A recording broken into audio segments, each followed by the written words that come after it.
Dernier débat de la soirée où je reçois 3 invités justement, où on va discuter ensemble justement des évolutions pour la formation et l'activité des médecins et des professionnels de santé. On va voir un petit peu les leviers qui sont à notre disposition et comment est-ce qu'on fait pour tout simplement agir demain dans la santé de 2.0. Et pour cela, je reçois monsieur Loïc Etienne, docteur, bonsoir. Vous êtes médecin urgentiste, vous êtes président de la société Medvir. Medvir en 3 secondes.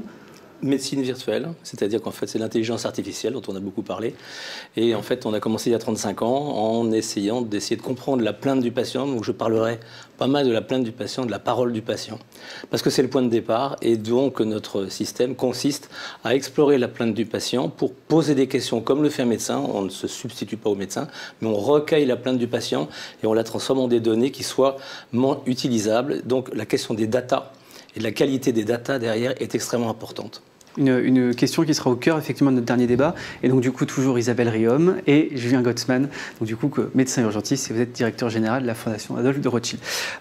Julien, on va commencer avec vous. Donc du coup on se dit, on a vu un petit peu toutes les transformations qui allaient avoir lieu, notamment sous l'effet du progrès technologique. On a vu qu'on avait besoin de mise en réseau de toutes les professions médicales et qu'en plus de ça il fallait inclure aussi la recherche médicale dans ce processus-là. Est-ce que vous pouvez nous dire un petit mot sur l'effet de la robotique, de l'intelligence artificielle sur le cœur même du métier? Et comment est-ce que l'outil, en fait, et la question c'est est-ce que l'outil est juste un simple gadget ou bien un game changer, quelque chose qui va nous permettre des transformations structurelles de long terme? Voilà, vous l'avez vraiment bien expliqué dans cette introduction. L'objectif, c'est que le repositionnement lié aux nouvelles technologies ne soit pas juste un gadget, mais que vraiment il y ait quelque chose de très concret qui s'organise sur la manière dont la médecine finalement s'exerce. Moi, je voudrais, plutôt que d'être sur des grands principes, on va dire, aller dans le concret et dans les exemples assez opérationnels. Tout à l'heure, j'ai parlé des cabines d'ophtalmologie. Bon. Clairement, ça implique un exercice de la profession d'ophtalmologiste totalement différent. On peut évoquer bien sûr beaucoup plus classiquement les téléconsultations en anesthésie. C'est vrai qu'il n'y a aucun intérêt pour un patient qui se fait opérer de la cataracte de venir 2 fois, puisqu'il y a 2 yeux en consultation préopératoire à l'hôpital, ce qui lui fait au total quand même des déplacements assez inutiles. Je pense également à la téléexpertise en neuroimagerie.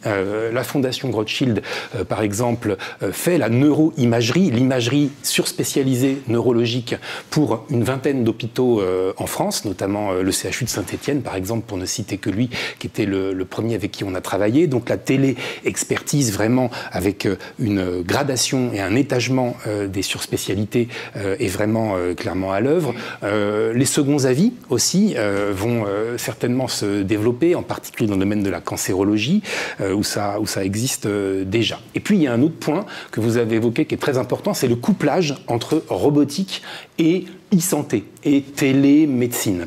Avec un exemple qui est peut-être un petit peu futuriste, mais qui est en train de se préparer maintenant, sur la prise en charge des AVC. Aujourd'hui, malheureusement, quand vous faites un AVC, vous n'êtes pas forcément à côté d'une équipe spécialisée de neuroradiologie interventionnelle qui va, grâce à la thrombectomie mécanique, décoincer le caillot que vous avez dans les veines du cerveau. Et évidemment, si vous êtes loin de cette plateforme, ça va être beaucoup plus compliqué pour vous en termes de perte de chance. Donc l'idée, c'est d'arriver à déployer des robots un peu partout sur le territoire et que l'équipe de spécialistes de neuroradiologie interventionnelle, qui bien sûr est une équipe avec des qualifications très rares, eh bien, puisse piloter à distance ce robot pour déboucher ce qu'il y a à déboucher et sauver soit votre vie, soit votre qualité de vie ultérieurement. Sur ce point-là, ça veut dire que je peux être au fin fond de la Creuse, c'est un exemple qu'on prend souvent pour les déserts médicaux. Si le robot est disponible, je peux me faire opérer par un médecin à Paris. Pour l'instant, ce robot n'existe pas. Hein. Enfin, il existe, mais uniquement dans les malformations artério-veineuses. Nous sommes en train de le tester à l'hôpital Fondation Rothschild. Mais on n'est pas dans la science-fiction. Il existe, mais l'indication de thrombectomie par la robotique commandée à distance, pour l'instant, n'est pas encore testé, mais ça va venir, parce qu'on est en train de l'expérimenter sur, on va dire, le programme froid, sur les malformations artério-veineuses. Il n'y a aucune raison qu'à horizon de, alors je ne vais pas être Madame Soleil, mais 5 ans, 10 ans, ça puisse être la règle. Voilà. Et donc, c'est beaucoup plus simple, finalement, d'arriver à déployer des robots, alors peut-être pas au fin fond de la Creuse, mais à Limoges, ou à Guéret, voilà, dans une ville de taille moyenne, et que quand un patient arrive, il y ait les paramédicaux qui soient bien sûr présents pour techniquer le patient, mais que le neuroradiologue interventionnel, qui vraiment est une qualification extrêmement rare, depuis Paris ou depuis justement le CHU de Limoges, puisse conduire l'opération. Et ça renvoie et ça boucle avec la question qu'on a évoquée tout à l'heure du lien avec les paramédicaux, puisque du coup les équipes experts de NRistes qui sont au niveau du centre expert vont devoir s'appuyer et faire confiance et avoir en face d'eux, à distance, une équipe paramédicale extrêmement qualifiée. Donc possible d'avoir un second avis avec un cardiologue situé par exemple à Hong Kong, parce que ce sera la sommité dans son domaine, et possibilité de se faire opérer par une personne située à des centaines de kilomètres. Donc on gomme la technologie gomme les frontières géographiques et nous permet de faire venir l'offre médicale vers le patient. C'est de la prospective, mais vu ce qu'on voit aujourd'hui qui déjà se fait, il n'y a pas de raison d'imaginer qu'à horizon de 5 à 10 ans, ça pourra se déployer. Isabelle, c'est la casquette du médecin justement que je vais interroger. Vous, l'intelligence artificielle, quand on parle beaucoup de ChatGPT, on parle beaucoup de toutes ces intelligences artificielles développées par les grands géants du numérique qui font aujourd'hui, arrivent à poser des diagnostics. Est-ce que vous, ça vous fait peur? Est-ce que ça vous fait rire? Ou est-ce que vous vous dites, c'est un outil comme un autre et il faut que j'apprenne c'est mon nouveau stéthoscope? Pour moi, c'est le grand outil de demain, c'est la grande révolution du monde de la santé de demain. Mais c'est une révolution qu'il faut qu'on apprivoise, et qu'on apprivoise par la formation, et surtout qu'on fasse bien la révolution de l'IA. Parce que l'IA, on l'a déjà en fait, l'IA, nous, dans notre exercice, on a dans l'établissement où je travaille un module d'IA de lecture de radiologie conventionnelle. Donc toutes nos radiologies d'orthopédie, donc tous les traumatismes sont relis par une IA qui nous dit, sous nos radios, on fait défiler les images, on a un petit module qui apparaît, qui nous dit je ne vois pas de fracture, ou je vois une image où j'ai un doute. On va pas se mentir qu'à 3h du matin, c'est un outil qu'on est bien content d'avoir parce que, au lieu de se passer de 5 minutes sur une radio à avoir un petit bug, on a un deuxième avis sur notre radio en live. Mais c'est aussi des questions qui se mettent à apparaître avec nos collègues orthopédistes, c'est-à-dire que l'IA pointe des micro-fractures que nous, on n'aurait pas forcément vues, ou qu'on aurait considérées comme des petites anomalies, qu'on n'aurait pas forcément fait attention, et qu'on aurait occultées parce qu'elles n'avaient pas de conséquences importantes. Maintenant, l'IA nous les met bien encadrées en rouge, donc on se dit bon, et on commence à se poser la question de comment on les gère, et est-ce qu'on ne surtraite pas certaines fractures sans conséquences minimes. Et ça, c'est les questions qui se posent, c'est des questions sur lesquelles il va y avoir un travail de recherche majeur à faire, c'est comment l'humain prend du recul sur l'analyse de l'IA et comment on y fait confiance. Mais il y a aussi des fois où elle nous dit que c'est cassé et nous on dit non, ce n'est pas cassé. L'IA apprend, l'IA s'améliore et c'est ça qui va être passionnant dans les prochaines années. Mais déjà sur la radiologie, on voit les transformations arriver avec toutes les questions qui se posent. Quel est le métier du radiologue de demain? Et c'est là la question qui va se poser. On forme des gens qui vont avoir 30, 40 ans de carrière. Quel est leur métier? Est-ce que former un radiologue à lire des radios et des scanners, c'est le futur? Non. La radiologie interventionnelle, oui, on en aura besoin, mais il va se poser la question de comment on réoriente et on reforme les professionnels qui, initialement, avaient eu des formations uniquement à la radiologie conventionnelle. On a des poules de professionnels qu'il va falloir utiliser et il va y avoir des vraies questions qui vont se poser dans le futur à ce sujet. Et ensuite, je pense que l'IA arrive pour tout. Nous, l'IA qu'on imagine, quand on en parle avec certains collègues, c'est pas mal une aide au diagnostic qui va nous dire, on va rentrer nos données d'examen clinique, où elle sera dans le box, elle va écouter avec nous, et elle nous dira, je pense qu'il y a tant de probabilités que ce soit ça, tant de probabilités que ce soit ça, et elle proposera une conduite à tenir. Mais ça va être aussi comment ne pas perdre une certaine finesse clinique et prendre du recul sur l'IA, parce qu'il y a des choses où des fois... on aime bien dire ça, certains urgentistes, on sent pas le patient.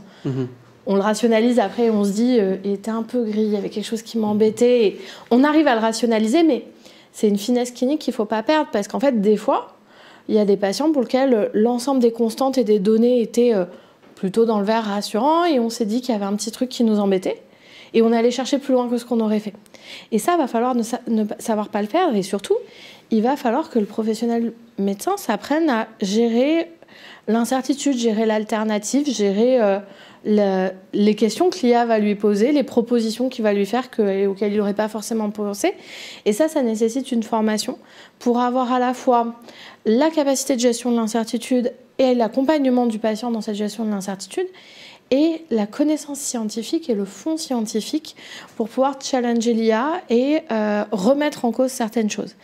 Et ça va être majeur dans la formation du professionnel de demain. C'est comment on accepte l'IA comme un outil et pas comme une compétition de notre compétence et de notre connaissance. On y viendra après la formation, mais il y a effectivement faut pas absolument, le danger, c'est de perdre cet instinct médical, comme vous le dites, un peu à la manière du chauffeur de taxi qui ne regarderait trop son outil de cartographie et qui du coup n'arriverait plus à se repérer lui-même d'un point de vue spatial. Donc du coup, l'importance de voir ça comme un outil sur lequel s'appuyer, mais toujours se faire confiance quelque part, faire confiance à l'instinct médical. Ça me fait une transition avec vous, Monsieur Luc-Etienne, quand on a préparé cette table ronde, vous m'avez dit cette phrase du coup que je reprends parce que j'ai trouvé très belle: la médecine est un art dont l'un des outils est la science. Et du coup, est-ce que dans cette logique d'intelligence artificielle, est-ce qu'on n'est pas du coup dans une nouvelle palette dans cet art-là, mais pas du coup dans quelque chose qui va ultra rationaliser la pratique de la médecine, parce qu'il restera de manière assez globale, très humaine? Alors, c'est pas moi qui dis cette phrase, c'est Georges Canguilhem, et qui est un philosophe de la médecine et qui était médecin. En fait, c'est ça la question, c'est que, en fait, vous avez parlé d'incertitude, et nous sommes en pleine incertitude. La médecine, ce n'est que de l'incertitude. La parole du patient est incertaine, il dit des mots, on en comprend d'autres, il y a... La façon dont nous avons d'aborder le patient est elle-même incertaine. Notre connaissance est très incertaine. Il y a 17 000 maladies. C'est beaucoup trop. C'est beaucoup trop. On en parlera peut-être un peu plus tard. Mais c'est beaucoup trop de maladies. Là, on vient de rentrer 7 000 maladies rares, 300 maladies rares sur les 7 000 qui existent avec Sanofi. C'est un monstre de travail. Il y a donc une connaissance absolument énorme à gérer. Or, le problème de la médecine, c'est que c'est un patient. Et pour qu'il y ait un médecin, il faut d'abord qu'il y ait un patient. C'est le point de départ. Donc, ça veut dire que le plus important dans la médecine, c'est pas la médecine, c'est la parole du patient. Et ça, on est en train de l'oublier. Pourquoi? Parce que nous sommes partis de 1878, Claude Bernard, qui est quand même, suite au siècle des Lumières, qui nous a amené finalement à comprendre que tout phénomène avait une cause, et que donc, il fallait observer, regarder, c'est ce qu'on fait à l'ANEC, tous les grands Broca, etc., enfin tous les grands génies de la médecine qui ont observé le patient et qui, de ce fait, ont appris du patient. Et nous devons, nous, médecins, malgré tout notre savoir, apprendre du patient. Donc la parole du patient est essentielle, d'abord à écouter, et ensuite à comprendre. Or, qu'est-ce qu'on a fait depuis, après Claude Bernard?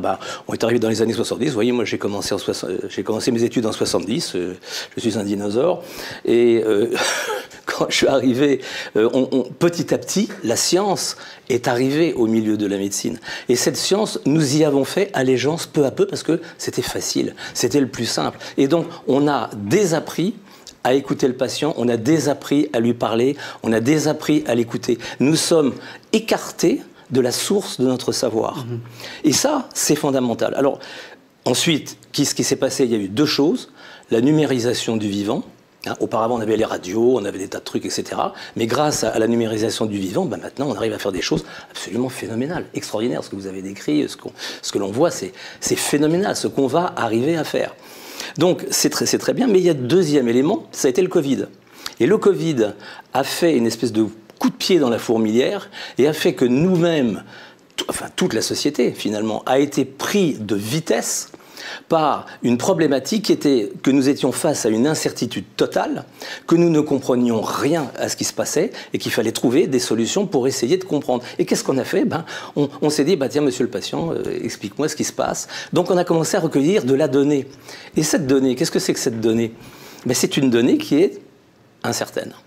Donc, quand nous étudions avec une intelligence artificielle, je ne parle pas de la téléradiologie, qui est véritablement quelque chose de très particulier, parce qu'on part d'une image, on a autre chose, c'est extrêmement fiable, il y il y a une petite incertitude, mais l'incertitude est pas énorme. Quand vous adressez à un patient et puis qui vous dit et voilà, j'ai du vent dans la tête, mais qu'est-ce que ça veut dire? Bon, et je me suis rendu compte après coup en interrogeant le patient qu'en fait, si je posais bien les questions, eh bien en fait, il avait un anévrisme cérébral. Et ce qu'il entendait comme vent dans la tête, c'était un souffle. La seule chose, c'est que moi, j'écoutais pas ce qu'il disait. Et donc, le fait d'écouter le patient et de partir de sa parole et de le comprendre et de le transformer en data fiable va nous permettre de nourrir nos machines et nos intelligences artificielles en des datas qui soient fiables. Or, je suis désolé de le dire, mais c'est peut-être un peu iconoclaste, mais ce qu'on donne à manger à nos machines, c'est pas bien, c'est incertain et c'est souvent faux. Je peux vous dire que nous, on a fait les maladies rares avec Orphanet, qui est une base extrêmement importante. On s'est rendu compte que les données qu'il y avait à l'intérieur, elles étaient fausses. Donc, il a fallu retravailler tout, repartir du patient, repartir de la connaissance médicale pour arriver à tout reconstruire. Et c'est ça, la gestion de l'incertitude, et l'intelligence artificielle doit apprendre à gérer l'incertitude. C'est pour ça que j'ai beaucoup apprécié votre terme, il est essentiel. Faire du médecin ou du professionnel de santé une bonne interface en fait entre le patient qui le dit avec ses mots et donc du coup quelque part la machine. Et ça forcément c'est pas inné, ça s'apprend. Comment est-ce qu'on l'apprend? C'est par la formation. Et donc du coup ça me permet d'introduire le dernier point parce que on a vu effectivement toutes ces révolutions là, tous ces outils là. Je pense que c'est compliqué de demander à un professionnel de santé formé il y a plus d'une vingtaine d'années, trentaine d'années, d'utiliser des outils qui parfois n'utilisent pas dans sa vie quotidienne. Comment est-ce qu'on fait justement pour cette formation? Est-ce qu'on doit l'orienter exclusivement vers l'outil ou plus du coup vers l'humain, vers l'empathique? Julien? C'est vraiment la question finale, la question ultime. Comment on arrive à modifier, à adapter les cursus et les structures de formation à toutes ces nouvelles dimensions. Pour moi, le premier besoin, c'est un besoin de transversalité, un besoin de... Aujourd'hui, les structures de formation sont beaucoup trop calquées sur les structures cliniques et sur les surspécialités cliniques. Et donc, il y a évidemment une nécessité d'investir davantage sur tout ce qui est transversalité, ce que les anglo-saxons appellent soft skills. On voit bien à quoi ça fait écho. Et donc, en caricaturant un petit peu, on aurait une base générale commune et puis une spécialisation progressive, mais qui serait davantage thématique et moins de surspécialité et qui irait du coup plus sur, tout à l'heure vous l'avez évoqué longuement, la recherche clinique par exemple, pas que pour les médecins, mais également pour les paramédicaux, les study nurses en particulier, l'ingénierie, la data, mais également tout ce qui a trait à la valorisation, le dépôt de brevets, le lancement de start-up. Enfin, je veux dire, c'est quand même pas des choses qu'on connaît de manière spontanée. Et donc, objectivement, il y a un réel besoin d'aération, un réel besoin de vivification du dispositif de formation et des structures de formation. Permettez-moi une idée un petit peu polémique peut-être, ou en tout cas qui ne va pas forcément être appréciée de tout le monde, mais pourquoi ne pas remettre en cause le monopole de l'université publique sur la formation médicale et les formations paramédicales? Il y a de très beaux acteurs de santé comme les hôpitaux privés à but non lucratif qui seraient tout à fait en capacité de créer une faculté de médecine et de peut-être justement casser cette structuration hospitalo-universitaire actuelle. Bon. Je pense que ça ne verra pas forcément le jour demain, mais déjà dans un premier temps, au moins que sur le paramédical ce soit le cas. Aujourd'hui, je reviens à la question des orthoptistes. Sur l'Île-de-France, il n'y a que 2 structures qui forment les orthoptistes, l'université Paris-6 et l'université Paris-Cité. Ils ont à peu près des cohortes de 100 personnes par promotion. D'ailleurs, il y a encore un numerus clausus pour les orthoptistes. Curieux quand même. Et donc pourquoi ne pas libéraliser cela et faire en sorte qu'il y ait d'autres acteurs qui viennent, je pense, apporter un peu d'air frais, un peu d'air nouveau à ces structures de formation. Il y a effectivement sur la formation, Isabelle, il y a quelque chose qui est assez flagrant et qui nous a été dit tout au long de la soirée, c'est qu'on a effectivement un manque, on connaît un petit peu les contours de la médecine de demain, enfin on en connaît en pointillé au moins, mais on n'a pas encore adapté justement le cœur du réacteur qui est la formation. On voit ici et là, et Julien vous le dit, des initiatives qui se font, des initiatives qui se montent, que ce soit dans la formation continue, quelquefois dans la formation initiale. Je discutais il n'y a pas très longtemps avec un anapathe qui me disait que l'intelligence artificielle, ils se sont formés quasiment eux-mêmes, alors que c'est le cœur même de leur métier qui est transformé par cette technologie-là. On a donc du coup besoin d'avoir des formations qui s'adaptent, avec, si je comprends bien, peut-être deux dominantes. Une dominante hyper spécialisée et hyper technicité sur notamment tout ce qui va concerner la robotique et ces nouveaux outils-là, et la masse, on va dire, de la formation qui là sera plutôt dédiée au contact du patient et sur le diagnostic. Vous me disiez avant en préparation de cette table ronde-là qu'aujourd'hui on ne sait plus mener d'interrogatoire patient. Donc comment est-ce qu'on fait pour la formation ? Comment on fait ? C'est la grande question. Non, je pense que déjà sur la formation continue, on a un bel outil qui a été créé récemment qui est la recertification. De se dire que quand même, on vérifie, on contrôle la mise à jour des connaissances des professionnels au cours de leur carrière. Et se dire c'est déjà une révolution. C'est déjà une révolution. Et de se dire que c'est une révolution, je trouve que c'est quand même assez choquant de se dire qu'il a fallu que cette révolution se fasse il y a maintenant 4-5 ans et que c'est toujours pas mis en place. Puisque les premières promos qui y arrivent dans les prochaines années. Déjà, ça va être un outil. Parce que ça propose un parcours de formation par spécialité qui sera plus ou moins obligatoire. Et dans ce parcours, c'est des grandes orientations qui sont proposées par l'agence du DPC et par l'État. Et ça va être majeur parce que, très clairement, l'IA, l'évolution technologique, c'est des thèmes qui ont été cités et qui vont apparaître dans ces programmes de recertification. Et donc, on impose une formation continue, ce qui reste quand même nouveau, et on impose une formation continue de qualité parce qu'elle sera contrôlée. Et ça va être un énorme facteur d'une mise à niveau des professionnels. Et ça va être quelque chose de transformant. Et il va falloir en effet que les acteurs choisis soient les bons. On voit encore des parcours de formation continue totalement aberrants, être certifiés et être financés par l'État. Je suis désolée, mais je pense par exemple aux formations continues en homéopathie. Quand on voit des enjeux comme l'IA arriver, les transformations technologiques, la transformation de la science, me dire qu'on finance encore ça me pose quelques questions d'éthique sur ce que l'État finance comme formation. Et de bonne allocation des ressources. Et l'allocation des ressources. Sur la formation initiale, je pense que ça va passer avec la transformation de la formation.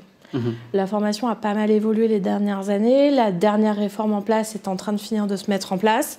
C'est la réforme du 2e cycle des études médicales, donc le cycle master, mais qui fait 3 ans en formation médicale. On ne sait pas pourquoi, mais bienvenue dans la dérogation du système de formation médicale. Et la grosse transformation, c'est qu'on s'est dit que la connaissance c'est important, mais déjà, la connaissance avait filé dans tous les sens. On avait un examen par questionnaire où globalement chaque spécialité s'était dit que l'hyperspécialité rentrait dans le 2e cycle des études. Et ça a été un gros changement de se dire qu'on allait repartir à une formation de base commune, mais qui doit être très bien connue par l'étudiant puisqu'il doit avoir 80% de réponses justes sur les connaissances de base.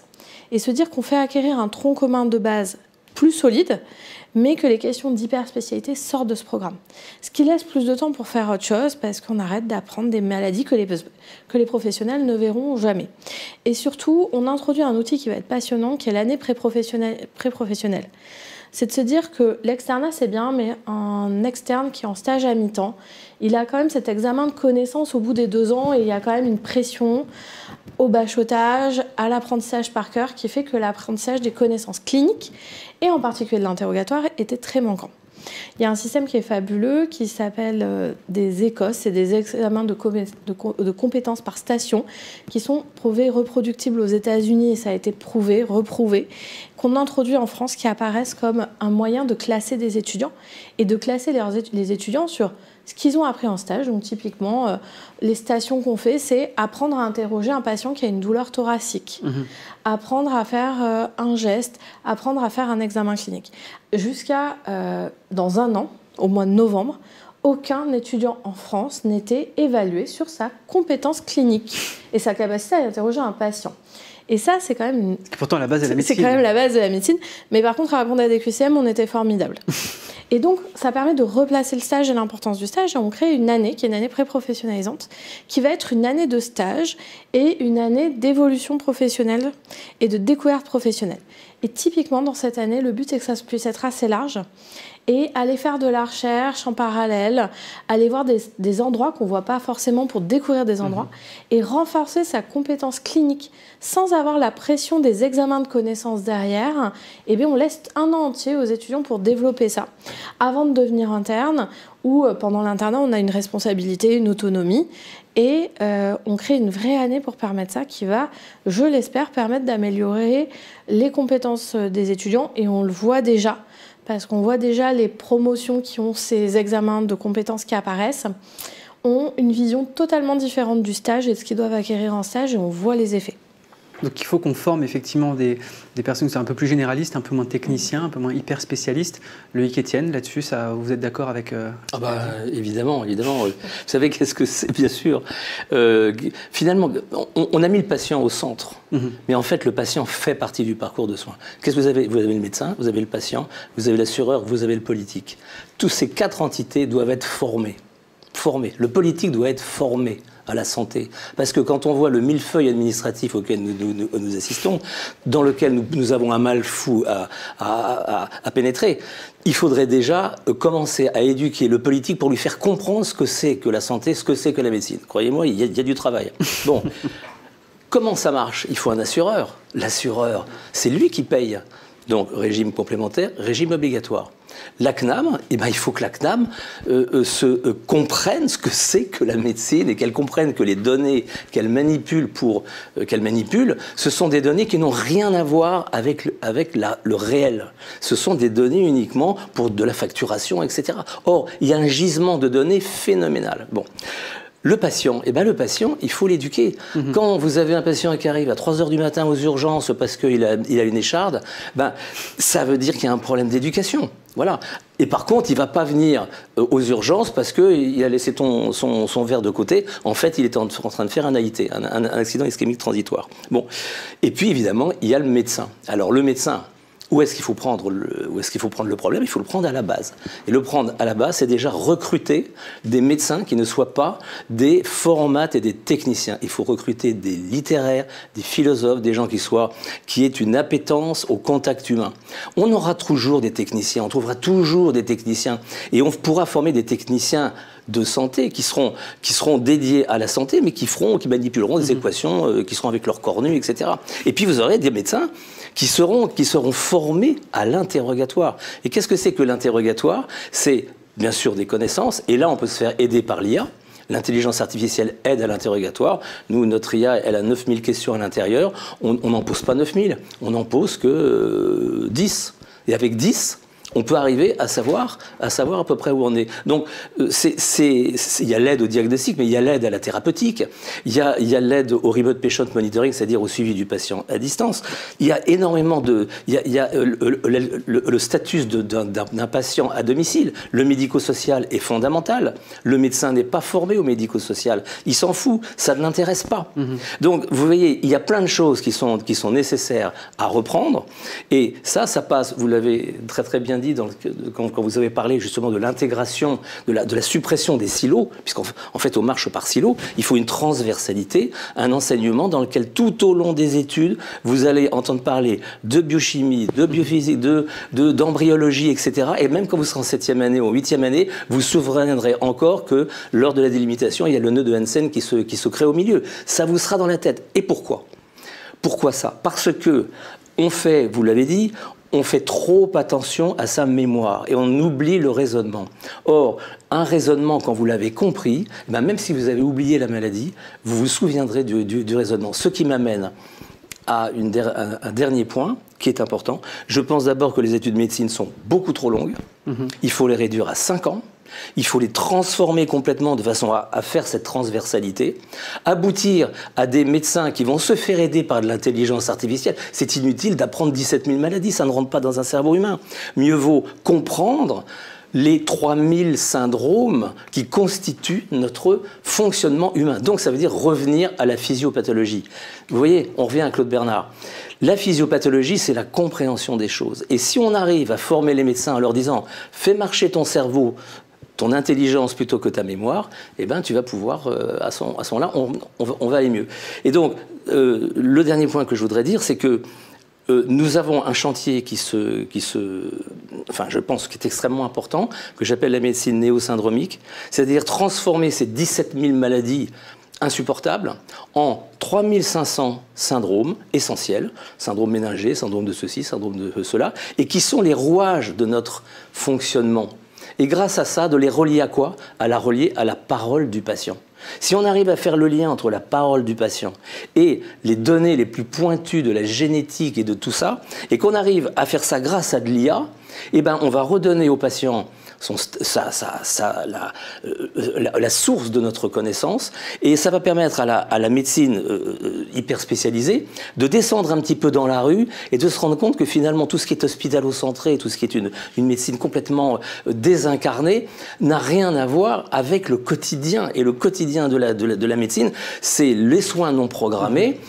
Qu'est-ce qu'on fait quand on a une rhinopharyngite à 3 h du matin et la maman est complètement paniquée? C'est ça le réel. Et quand vous êtes à l'hôpital, c'est pas ce qui se passe. Donc, vous voyez, il y a énormément de choses à dire. Je m'arrête là parce que je pourrais continuer pendant des heures.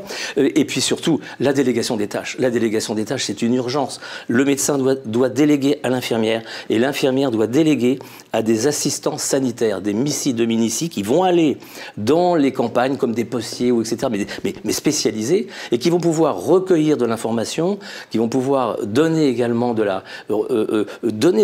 informations de prévention, comprendre des choses et récupérer de la donnée et faire que nous puissions avoir de la santé au plus profond du domicile des gens. Donc la délégation des tâches, elle est essentielle. Il faut créer ces nouveaux métiers qu'on appelle également les ambassadeurs sanitaires. C'est Jacques Lucas qui a trouvé ce terme. Je trouve que c'est très beau. Les ambassadeurs sanitaires. Voilà. Donc ce sera une conclusion parfaite. Donc si je résume, il nous faut des formations qui soient plus tournées vers le patient, vers la discussion, vers l'empathie, avec effectivement mise en commun de toutes les professions médicales pour que tout le monde apprenne à se connaître dès les études. Comme ça, on favorisera aussi la mise en réseau dont nous avons parlé au débat précédent. Et puis du coup de faire de tous les outils qui vont émerger, de simples outils et pas de simples gadgets, mais des outils vraiment au service de la transformation de l'exercice. C'est comme ça qu'on permettra notamment d'optimiser la relation avec le patient. Merci beaucoup à tous les trois, c'était passionnant.